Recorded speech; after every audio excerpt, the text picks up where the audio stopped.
I had pitched the idea of a love story with the creature to Universal as a remake of Creature from the Black Lagoon, but the moment I said, and then they get it on, they would validate my parking and send me away, you know, and I would say, the male humans die and he takes the girl.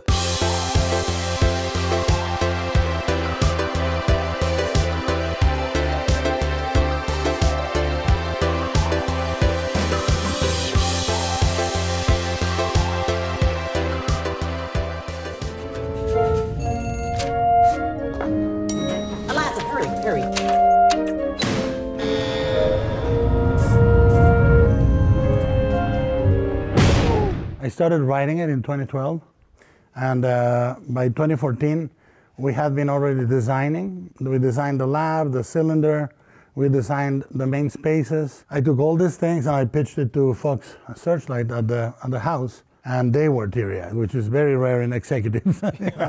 Most of them are blonde, more without glands. Yeah. We need to take it apart, learn how it works. What happened? It's an animal, just keeping it tame.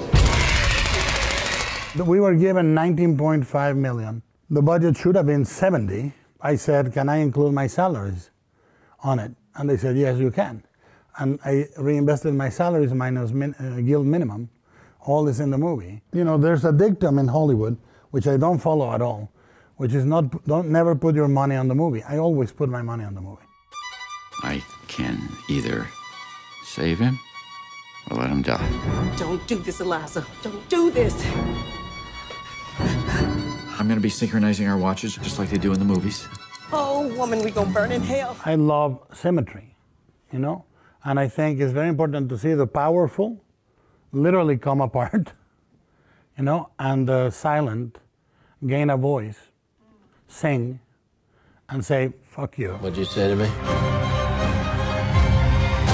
What did she say? What did she say? Michael, within that, has humanity. Within that brutality, I said, I'm going to give you a few moments where the audience will understand that you are part of a structure. To me, the punishment of a villain is not to give him a gruesome death. The punishment of a villain is giving him the recognition, or her the recognition, that they have lived their lives wrong. At the end of your fucking life, when the lights are going out, when the light is flickering and you're no longer a commander of an army or a director or a producer, you're just a lump of flesh trying to breathe and it's failing, and you realize exactly who you are. We didn't see nothing. What am I doing?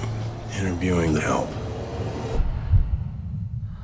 Did you really write this with Sally Hawkins in mind? Yes. I was with my kids watching a movie called Submarine, and she's playing a secondary part, and I found myself, I said, that's the character I want to continue seeing. There's this idea that great actors deliver great lines.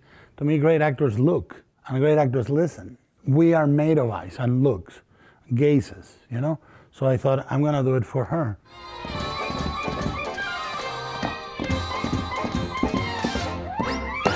Guillermo wrote out a background of the character. Did that help you? No. He said to me, it's beautiful what he wrote. It's beautiful. He said, you read this and you can use it or not. And I went, oh, okay. And I read it, and I didn't use it. And then when I lost the Golden Globe, he said, you know, if you had read it, you might have. If I could go back to when I was 18, I didn't know anything about anything, I'd give myself a bit of advice. I would say, take better care of your teeth and fuck a lot more. You know, Guillermo watches what you do. One of the first days there, I did a scene, and I said, geez, I'm not happy. I'm going to change it up, Guillermo. And he said, okay, fine. And I did it, and he said, good. I said, you want me to do it again? It said, maybe do it another way. He said, Richard, we are not that kind of men. We make a decision, we stay with it. And about 2 minutes later, he comes over and he says, I think we'll shoot it again. If I told you about her, what would I say?